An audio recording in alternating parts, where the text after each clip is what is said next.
bar clothing and hauling big open work baskets of clams so that they could drain and loading them into canoes.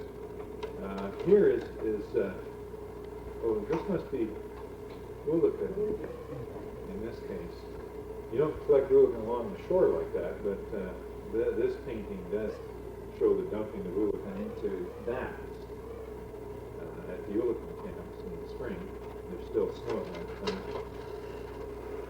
This is setting we are setting the Kw'alaams nets under the ice and driving big sledges, driving the anchor posts, and then there are special shapes of prong-like things to push the net down. They cut a long slot in the ice and then attach the nets and then push them down through the slot, and then it floats under the water, and then cut another hole and pull the end of the net up, and the fish come into this open area coming upstream, swim along, and are eventually caught here, and all you have to do is pull up the end of the net that has all the Kw'alaams in it and dump it on the ice. You don't pull the whole net. So it's a very special way of getting fish under ice. And then the rendering of the Kw'alaams, heating in stones until they're red hot. You see how the glass plates have in some cases broken here, so you get the funny design on the side, just cracks in the glass. But then with these wooden tongs, take these red hot stones and drop it into these big plank vats in which there are basket load after basket load of Kw'alaams. So there are just billions of Kw'alaams in those vats. And water. And of course, the grease renders out and separates and is skimmed off and purified.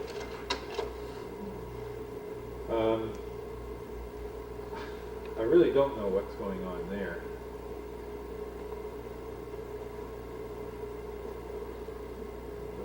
Now the seaweed chopping block, I really can't tell that. This represents the racks of Kw'alaams. He's done it in a rather impressionistic style. You can see how small these paintings are, though, because here's somebody's thumbprint, maybe Alexi's. You can see it. It's on the original painting, and so the whole painting is only that big. So it's got a lot of detail in there for such small paintings. They have a charm of their own, but they're also very accurate. I'll show you photographs of these Kw'alaams drying racks if you haven't seen them before, and they do look just like that. And then once the grease has been rendered out, it's put into chests and all tied up, bound up, and then loaded into canoes for transportation somewhere else. More temporary camps, just made with planks very quickly. Here you see the planks tied together like we were looking at in that photograph to quickly build a structure at one of the seasonal camps. I suppose this should have come before that, and it shows hauling planks from the big winter village to the camp and putting up a temporary residence. Same thing with the same kind of structure. I have photographs of some of these structures, and they're along the same lines. And canoe making, the burning out of the inside of the canoe and then tarring, and this would again be prehistoric style of canoe making. Another view of sailing, perhaps on a sealing expedition. And trading with the Hudson Bay Company trader.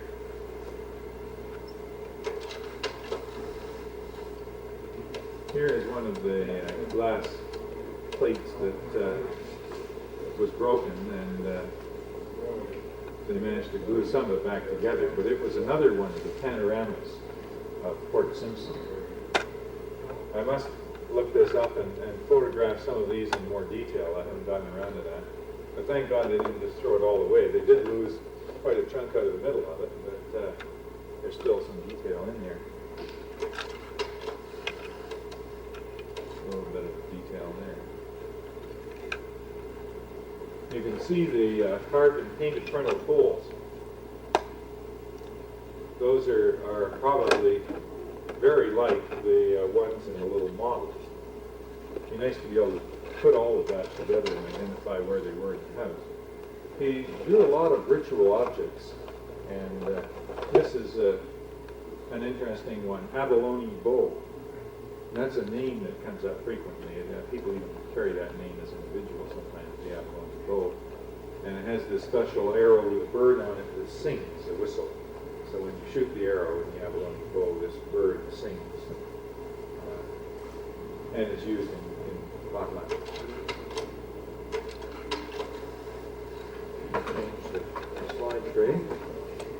I think I can do it in the dark on Randy's phone. And it's available through Renee Laundry. She can order that for you. I don't know at this stage. I'm sure in part of your research it might be significant to get a copy of that. It's not very expensive, about $20 a reel for the microfilm, and the whole thing is on one reel. So you can get that whole file for $20 or so. That's $20 Canadian. I think that's about $5.95 US at this stage.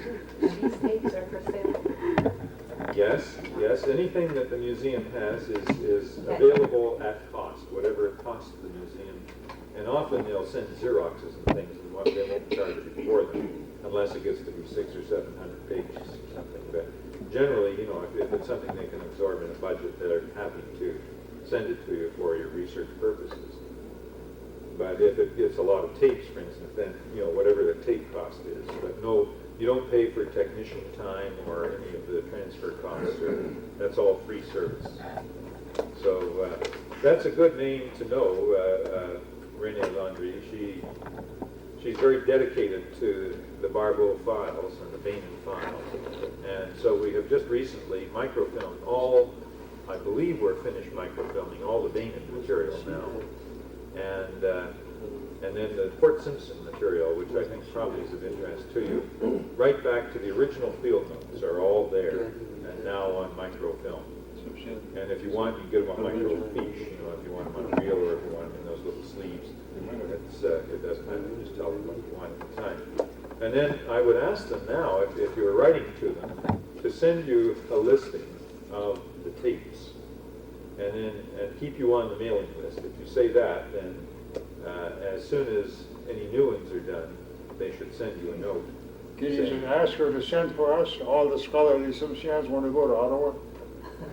Send you. You better ask to go down there and listen to all Go that. down to Ottawa. Well, you got to ask Washington for that. It's true. Not Ottawa. But Ottawa would be very happy to have you come. We did have you, or at least Jack Hudson brought quite a few students one year, and we, you know, showed them around Ottawa and what things we had in the way of carvings and so on for 1 week that Jack brought some students. So, and Ira came, of course, another time and spent time with the collection. So he already knows the Barbeau files. I've been there 3 times. 3 times? Oh, okay. So you probably, well, you have met Renee Laundry, the rather I met the thin young lady woman somewhere. One time. She's the one, you know, you can't get by her and get to the Barbeau files. You've got to navigate that. Yeah, I'm Yes. undoubtedly. Yes. And they have a lot of maps. There are sort of 3 things that you might be interested in getting. All the music and linguistic material are on tapes. So that would include songs. What else?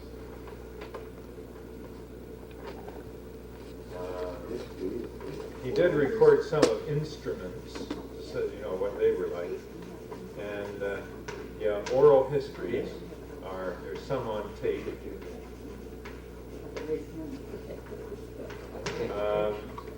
And then things like, well, linguistic terms and names and so on. So linguistic tapes.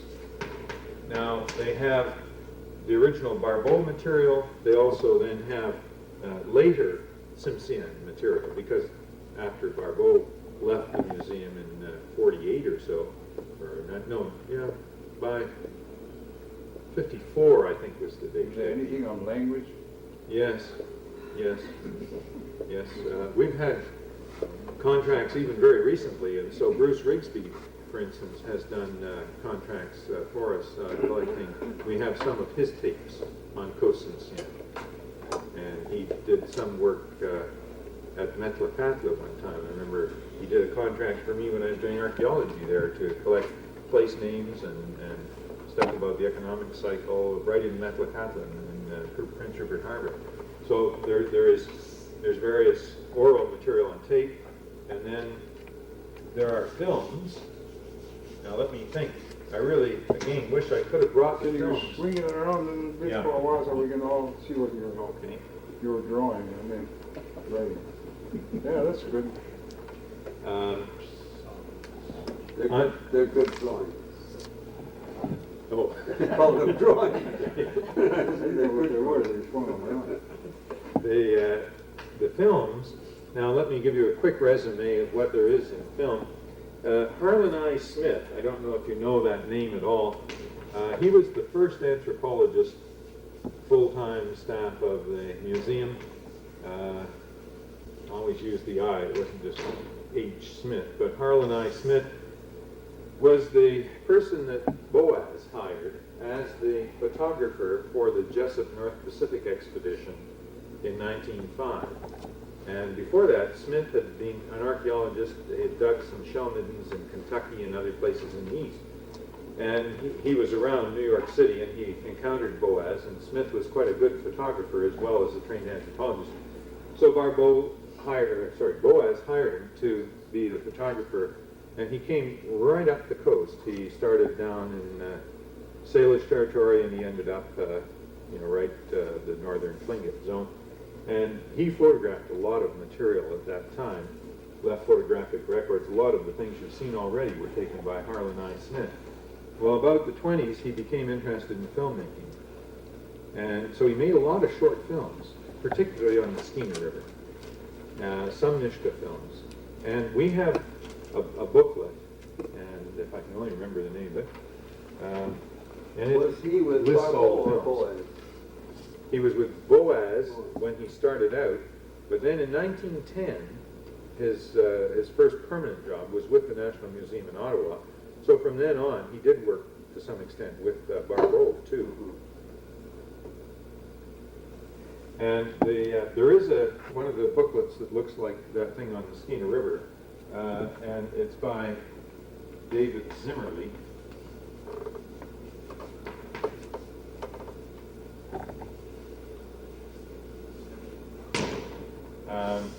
He's on the staff. He's really the ethnographer for the Eskimo area, but he's interested in films, and he's brought together short descriptions of all the film holdings of the National Museum.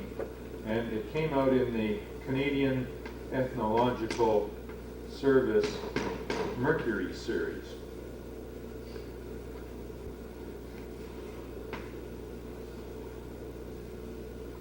And it's called something like an index of films of the Canadian Ethnological Service.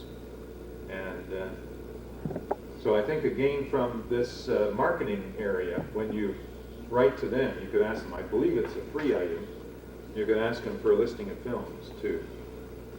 Some of them are quite interesting, the films that he made. A lot on for instance, the use of pack dogs in the interior, in the trails. Dr. MacDonald, I know